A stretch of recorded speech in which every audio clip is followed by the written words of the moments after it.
Class 11th Chemistry. Hello, my dear students. I hope you all are well and taking care of you by staying at home. Welcome to the chemistry class. I'm Asha Sharma. I'll teach you chemistry. First of all, you are a very special student because you belong to the science. Science का मतलब क्या है? सबसे पहले science क्या है? Science का मतलब है सिस्टमैटिक। सिस्टमैटिक मतलब कि हमें हर चीज़ का एक प्रॉपर लाइन पता होता है कि हमें इस लाइन पर स्टेप बाय स्टेप ये वाला वर्क करना है। ठीक है, तो systematic and logical study. Logical मतलब कुछ ना कुछ रीज़न होता है उस चीज़ के करने का और एक रिजल्ट निकलता है, एक टाइम लिमिट के बाद उसका एक रिजल्ट सामने आता है। ठीक है, तो logical study of the physical world. Physical world मतलब जहाँ हम रहते हैं। ठीक है, ये फिजिकल वर्ल्ड है, हमारे आसपास जो भी चीज़ें हो रही है वो फिजिकल वर्ल्ड है। ठीक है, तो एंड नेचुरल लॉ। नेचर में बहुत सारी बारिश होती है, सर्दी होती है, गर्मी होती है, सनराइज होता है, सनसेट होता है। ठीक है, और सीजन आते हैं। ये सब क्यों होता है? ये नेचुरल लॉज हैं। ठीक है, नेचर ने खुद नहीं बनाए हैं लेकिन हम इनके बारे में स्टडी करते हैं। ठीक है, तो इन सब की स्टडी जो है वो क्या है? साइंस है। ठीक है, अब आता है साइंस। साइंस साइंस को हमने थ्री ब्रांचेज में डिवाइड किया गया है। साइंस के थ्री ब्रांचेज हैं, जैसे कि ये हमारा लिविंग वर्ल्ड है, अर्थ। ठीक है, अर्थ में हम लोग रहते हैं। ठीक है, लिविंग ऑर्गेनिज्म। तो लिविंग ऑर्गेनिज्म जिस चीज़ से बिलोंग करते हैं वो है बायोलॉजी। देन बहुत सारे केमिकल सब्सटेंस होता है, जैसे कि वाटर हो गया। Water is a chemical substance. इसका हमारे अंदर क्या रोल है? वाटर के बिना हमारी लाइफ नहीं है। ठीक है, लेकिन ये बहुत बड़ा रोल जो है वो रोल प्ले करता है और उसकी स्टडी हम किस में करेंगे? केमिस्ट्री में।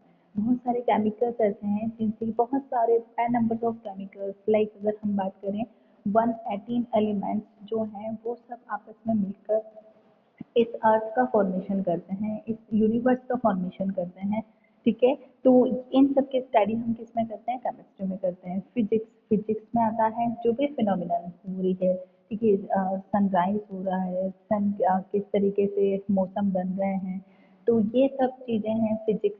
फिजिक्स में हम इन चीज़ों की स्टडी करते हैं। ठीक है, लाइट किस तरीके से आ रही है, उसका वेवलेंथ क्या है, उसका रेडिएशन क्या है, इन सब के बारे में आप किस में स्टडी करते हो? फिजिक्स में स्टडी करते हो। फिजिकल वर्ड किस तरीके से कोई चीज़ें काम कर रही है, क्या लॉजिक है उसके पीछे, क्या मैथमेटिक्स है उसके पीछे, तो वो सब किस में आती है? फिजिक्स में आती है।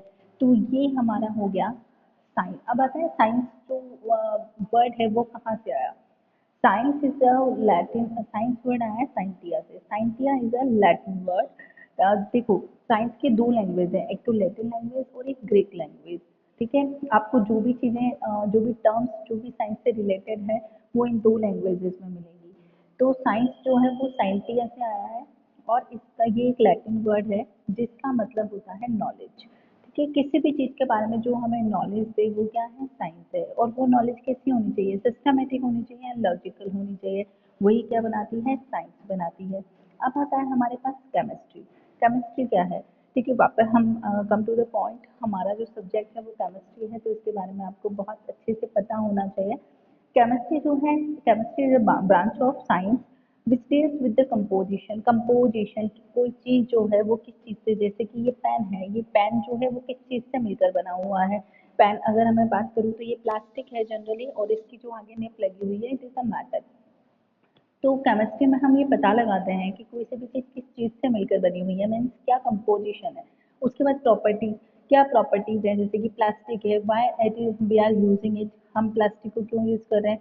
प्लास्टिक जो नॉन रिएक्टिव है और ये नॉन रिएक्टिव होने की वजह से लाइट वेट है, इस वजह से हम इसको यूज़ कर रहे हैं, ये इसकी प्रॉपर्टीज है। इंट्रैक्शन ऑफ मैटर, किस तरीके से अगर ये इंट्रैक्ट, अगर ये पेज पर हम इसको लिख रहे हैं, अगर ये पेज से ही इंट्रैक्ट कर रहा हो, रिएक्शन कर रहा हो कुछ ना कुछ, तो हम इसको यूज़ नहीं करेंगे। तो इसकी प्रॉपर्टीज ने इसको यूजेबल बनाया है। तो इन सब चीज़ों की स्टडी हम किस में करते हैं? केमिस्ट्री में करते हैं। किस किस की? Composition, structure, properties and interaction. इन सब चीज़ों की स्टडी हम केमिस्ट्री में करते हैं। Chemistry is a branch of science. अब आता है मैटर। मैटर क्या है? मैटर जो केमिस्ट्री है, केमिस्ट्री मतलब जो study of composition, properties and interaction, किसका इंटरेक्शन, मैटर का इंटरेक्शन। ठीक है, कोई सी भी चीज जो आपके सामने आपको नजर आ रही है, जो भी आपको जितनी रेंज तक आप देख सकते हो, ऑल आर मैटर। ठीक है, हम भी मैटर है, पेन भी मैटर है। क्यों है मैटर? जो भी चीज कोई ना कोई वजन रखती है, मास रखती है। ठीक है, मास है कुछ, किसी भी चीज का जो भी आपके सामने आ रहा है उसका कुछ ना कुछ मास है। ठीक है, तो अगर उसके अंदर वेट है, मास है, और वो एक पर्टिकुलर स्पेस क्या करती है, ऑक्यूपाई करती है। मैं यहाँ पर बैठी हूँ तो मैं इतनी जगह ऑक्यूपाई कर रही हूँ, ये पेन यहाँ पर रखा है तो ये इतनी जगह ऑक्यूपाई कर रहा है, तो इट इज मैटर। कोई सी भी चीज है, अगर वो कोई स्पेस ऑक्यूपाई करती है और उसके अंदर कुछ ना कुछ मास है, वॉल्यूम है, तो उसको हम क्या बोलेंगे, मैटर बोलेंगे। Basic constituent of the matter, matter किस चीज से बना है? केमिस्ट्री की बेसिक कॉन्सेप्ट है, बेसिक चीज है कि कोई सा भी मैटर जो है वो किस चीज से बना है, वो बना है एटम एंड मॉलिक्यूल से। अब एटम क्या है, आपने 9th क्लास में सेल के बारे में पढ़ा होगा। तो सेल जो है हमारी ब्लॉक यूनिट है। सेल क्या है, ब्लॉक यूनिट है। मतलब हमारी बॉडी किससे बनी हुई है, सेल से मिलकर बनी हुई है। तो उसी तरीके से कोई सा भी मैटर है वो किससे मिलकर बना हुआ है, एटम एंड मॉलिक्यूल से मिलकर बना हुआ है। तो एटम्स क्या है, ब्लॉक यूनिट है, सबसे छोटी चीज किसी भी चीज की। ठीक है, किसी भी चीज की आपके साथ सामने जो भी नजर आ रहा है उन सब चीजों की छोटी से छोटी चीज क्या है, एटम एंड मॉलिक्यूल है, एटम है। ठीक है, एटम मानिए आपकी ये सबसे smallest thing of anything is known as the atom. ठीक है, अब इम्पॉर्टेंस ऑफ केमिस्ट्री, क्यों पढ़ रहे हैं अपन केमिस्ट्री को, क्या रोल है इसका? ठीक है, कहाँ कहाँ पर इन फ्यूचर ये हमारे काम आएगी? तो in manufacturing of the fertilisers, fertilisers जो आपको दिखाई दे रहे हैं, फर्टिलाइजर्स कहाँ काम आते हैं, एग्रीकल्चर फील्ड में काम आते हैं। प्लांट्स को प्रॉपर ग्रोथ के लिए फर्टिलाइजर्स की रिक्वायरमेंट होती है।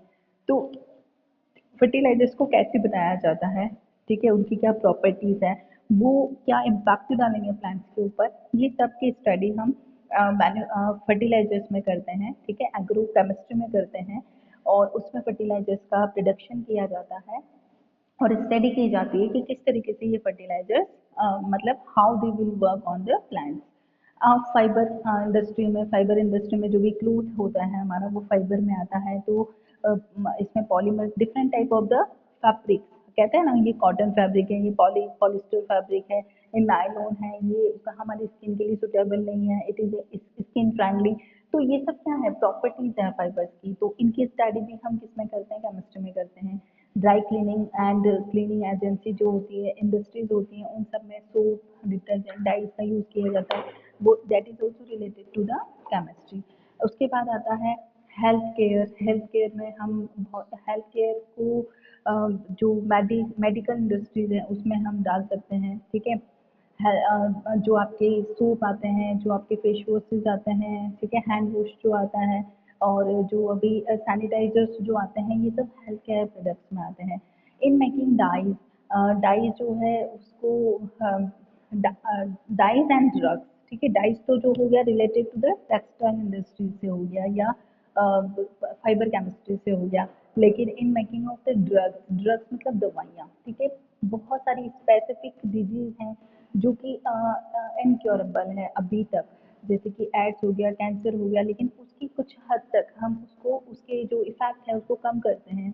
ठीक है, बाय टेकिंग ड्रग्स, दवाइयाँ लेकर हम उसको कम करते हैं। तो उन मेडिसिन जो है उनको भी किस फील्ड में बनाया जाता है, केमिस्ट्री फील्ड में ही बनाया जाता है। जैसे कि एस्प्रिन हो गया, टैक्सोल हो गया, ये सब एस्प्रिन जो है सिर दर्द के लिए आप उसको खाते हो। ठीक है, डिस्प्लेटिन एंड टैक्सोल जो है, जो कैंसर के लिए यूज़ किया जाता है। ठीक है, एंड एजिटोथायमिडीन जो है, एजेट, ये एड्स में काम में लिया जाता है। एड्स क्या है, it is a viral disease, acquired immuno deficiency syndrome, जिसका अभी तक कोई इलाज नहीं है, लेकिन फिर भी उसके इम्पैक्ट को कम करने के लिए कुछ दवाइयाँ बनाई गई। ठीक है, उसके बाद आता है in making pesticides and insecticides. Pesticide और इंसेक्टिसाइड ये भी एग्रो केमिस्ट्री का पार्ट है। ठीक है, एग्रीकल्चर में काम में लिया जाता है। Understanding of the biochemical process, biochemical process, bio में लाइफ, मतलब हमारी बॉडी की अगर हम बात करें तो हम बायोलॉजी में लिविंग ऑर्गेनिज्म जो हैं वो बायो में आते हैं। और केमिस्ट्री, बायो और केमिस्ट्री को ऐड कर दिया, हम कंपाइल कर दिया तो बायो केमिस्ट्री बना। हमारे अंदर जो भी बहुत सारी केमिकल रिएक्शंस होती है, बहुत सारे केमिकल हैं जो आपस में रिएक्ट करते रहते हैं, ठीक है।